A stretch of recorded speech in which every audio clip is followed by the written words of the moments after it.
8 ஊர் சுடுகாட்டில் அமைந்திருக்கும் பாதாள பிரத்யங்கரா தேவி.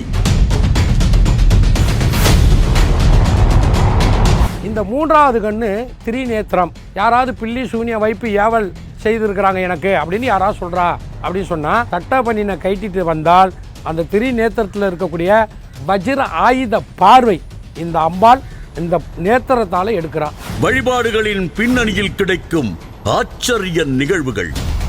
மர்மம்.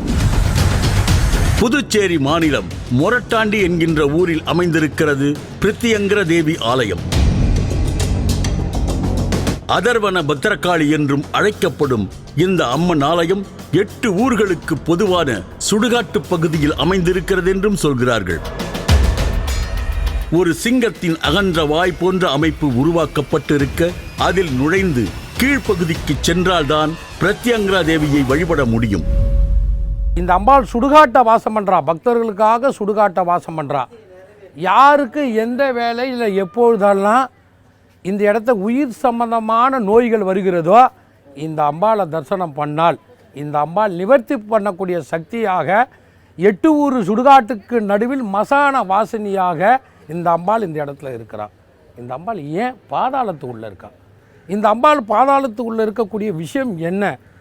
இந்த அம்பாள் பாதாளத்தில் இருக்கக்கூடிய விஷயம், இந்த அம்பாள் பரிபூரணமாக விஸ்வரூபமாக பக்தர்களுக்கு எல்லாரும் பயப்படும் அளவில் இருக்கக்கூடாது என்ற ஒரு காரணத்துக்காக எந்த ஒரு பொருளாக இருந்தாலும் மறைவான இடத்தில் இருந்தால் அதற்கு ஒரு பலம் உண்டு என்பதற்காக இந்த அம்பாள் வருகின்ற பக்தர்களுக்கு வாரி வாரி கேட்கும் வரங்களை கொடுப்பதற்காகவே இந்த அம்பாள் பாதாளத்து உள்ள இருக்கா. ராகு காலங்களில் இந்த அம்மனுக்கு வழிபாடுகள் நடத்தப்படுகின்றன. அது மட்டுமில்லாமல் அம்மாவாசை போன்ற குறிப்பிட்ட சில நாட்களில் பிரத்யங்கரா தேவிக்கு மிளகாய் யாகம் நடத்தப்படுகிறது.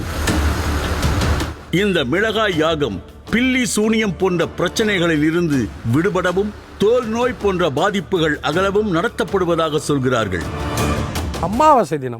அமாவாசை தினம் பகல் 10 மணி அளவில் விசேஷமாக இந்த அம்பாளுக்கு பரிகார யாகமாகவும், பௌர்ணமி முடிந்து இந்த அம்பாள் அவதாரம் எடுத்ததனால் தேய்பிறை அஷ்டமி அன்று இரவு பிரம்மாண்டமான யாகம், காய்ந்த மிளகாய் யாகம் இந்த இடத்துல மாதம் நடந்து கொண்டு இருக்கிறது. இந்த அம்பாளுடைய மிளகாய் யாகத்தில் நம்ம கலந்துக்கிட்டதுன்னா பில்லி சூனிய வைப்பு ஏவல் செய்வினைகள் எதுவாக இருந்தாலும் தவிடு பொடியாகும்.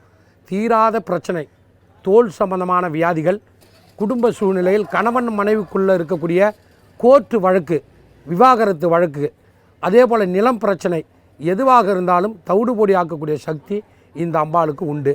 ஆனால் உண்மையாக இந்த அம்பாளை நினச்சி யாரெல்லாம் காய்ந்த மிளகாய் வாங்கி இந்த யாகத்தில் கொடுக்குறார்களோ, அடுத்தபடியாக திருமணமாகவில்லை என்றாலும், திருமணமாகி குழந்தை பாக்கியம் இல்லை அப்படி என்று சொன்னாலும் கட்டாயமாக இந்த மிளகாய் யாகம் செய்வதனால் பலன் கட்டாயமாக உண்டு. வேப்ப மரங்கள் சூழ்ந்த காட்டு பகுதியாக இந்த பகுதி காணப்படுகிறது. பிரத்யங்கரா தேவி இங்கே வடக்கு பகுதியில் பிரம்மாண்டமாக வீற்றிருக்கும் காட்சியையும் பார்க்க முடிகிறது.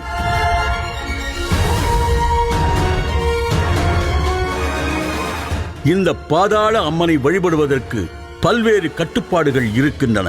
ஆண்கள் மேல் சட்டை அணியக்கூடாது போன்ற ஆடை கட்டுப்பாடுகளும் இவற்றில் அடக்கம்.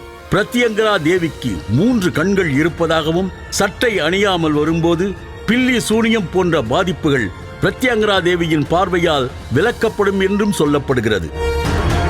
ஆண்கள் மட்டும் இந்த ஆலயத்து உள்ளே வருகும்போது மேல் ஆடை இல்லாமல் தான் வரணும். சட்டை பனியன் இல்லாமல் தான் கட்டாயமாக தரிசனம் பண்ணணும். என்ன காரணத்துக்காக அப்படின்னா, பிரத்யங்கராவுக்கு திரிநேத்ராய நமக 3 கண்ணு உண்டு. இந்த 3வது கண்ணு திரிநேத்திரம். யாராவது பில்லி சூனிய வைப்பு ஏவல் செய்திருக்கிறாங்க எனக்கு அப்படின்னு யாராவது சொல்கிறா அப்படின்னு சொன்னால் யாரால் எடுக்க முடியும், நிவர்த்தி கொடுக்க முடியும் அப்படின்னா இந்த லோகத்தில் பிரத்யங்கரா என்று சொல்லக்கூடிய இந்த அதர்வன வேதத்துடைய நாயகி நிகும்பலா கஷேத்திரம் சொல்லக்கூடிய இந்த இடத்துல சட்ட பண்ணின கைட்டிட்டு வந்தால் அந்த திரிநேத்திரத்தில் இருக்கக்கூடிய வஜ்ர ஆயுத பார்வை இந்த அம்பாள் இந்த நேத்திரத்தால் எடுக்கிறார். ஆண்களுடைய உடம்பும் பெண்களுடைய உடம்பும் வந்து வஜ்ரம் அப்படின்னு சொல்லப்படக்கூடிய டைமண்ட் போல் வந்து நம்மளுடைய உடம்பு வந்து மாறுறதான். அதாவது நம்ம உடம்புல ஏதாவது இந்த திருஷ்டி தோஷம் இது போன கண்ணாறு அப்படின்னு சொல்லுவாங்க பாருங்க, இது போல தோஷங்கள்லாம் நம்மளை வந்து அஃபெக்ட் பண்ணியிருந்தது அப்படின்னா இந்த அம்பாளுடைய வஜ்ராயுத பார்வை நம்ம உடம்புல படுறதுனால இந்த தோஷங்கள்லாம் நிவர்த்தி ஆறுது. ஞாயிற்றுக்கிழமைகளில் அம்மனுக்கு சிறப்பு பூஜைகள் நடத்தப்பட்டு வருகின்றன. இந்த அம்பாளை பிரார்த்தனை பண்ணிக்கிறதுனால என்ன பலன் அப்படின்னு கேட்டிங்கன்னா, திருமண தடைகள், புத்திர பாக்கியம்னு சொல்லக்கூடிய குழந்தை பேர், அது மட்டும் இல்லாமல் அஷ்ட ஐஸ்வர்யம், பில்லி சூன்யம் ஏவல் வைப்பு இது போன்ற ஆபிச்சாரங்கள்லாம் வந்து யாராவது வந்து செஞ்சிருந்தாங்க அப்படின்னீங்கன்னா இந்த உபதிரவங்கள்லாம் நீக்கக்கூடியவள் இந்த அன்னை மகா பிரத்யங்கரா காளி. இப்படி பலவிதமான தகவல்கள் இந்த பாதாள பிரத்யங்கரா தேவி பற்றி நமக்கு கிடைக்கின்றன.